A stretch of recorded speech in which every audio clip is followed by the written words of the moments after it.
As much as I love filming big cats, there is something really special about birds. They're just so full of character. I'm a wildlife filmmaker living in Africa. Every week, I'll bring you a new adventure from the world's most incredible wildlife destinations. Join me as we explore the wonders of the wild. This is a Goliath heron. It's one of my favorite birds because they are just so striking. You see them standing motionless for hours on end, waiting patiently for unsuspecting prey to wander too close. When the moment is right, they strike with lightning speed. It seems almost alien-like in the way that they can just stand still for hours on end without moving. When they fly, their long legs trail behind them. At first glance, it looks comical, but this is actually a very efficient way to fly. By trailing their legs, they increase their surface area, which gives them more lift.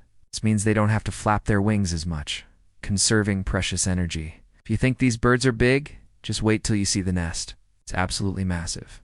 It's made out of sticks and other debris, and it can be over 1 meter wide. These nests are so big because they have to be shared by up to 5 birds. This may sound like a lot, but it makes sense when you consider that herons often live in groups of up to 20 individuals. Each couple needs a safe place to roost with their paddling mates, and the best option is often to share a nest.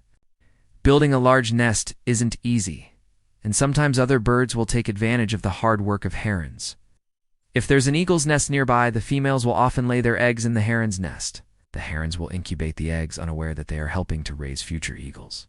Eagles and herons have been sharing nests like this for hundreds of years, and it's one of the reasons why there are so many eagles around. Sharing a nest might sound like a good idea, but it has its challenges. Not all members of the group will be related, and sometimes there can be conflict. If there's not enough food for everyone, the strongest birds will eat first, leaving the weaker birds to fight over the scraps. Sometimes a bird will get so fed up with being bullied that they'll leave the nest in search of better opportunities elsewhere. Goliath herons are well adapted for life in and around water. Their bodies are perfectly suited for wading in shallow water, and they have special grinding teeth for crushing hard-shelled prey. Their diet consists mainly of fish, but they'll also eat frogs, eels, and even small crocodiles. No wonder they need such large appetites, because raising chicks is incredibly demanding.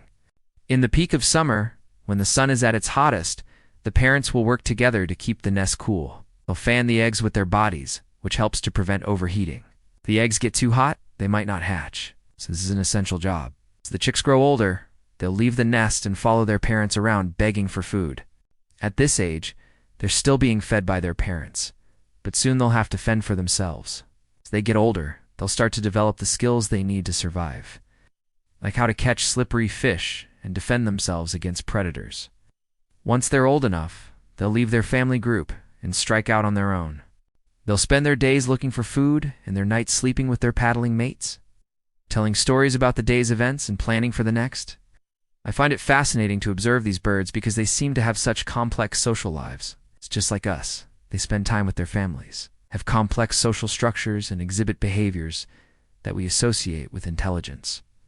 Some people might think that studying birds isn't as important as studying charismatic megafauna like lions and elephants. But I couldn't disagree more. Birds are a vital part of our ecosystem, and we need to understand them and protect them. They're not only beautiful creatures to observe, but they're also indicators of environmental health and play a crucial role in our planet's biodiversity.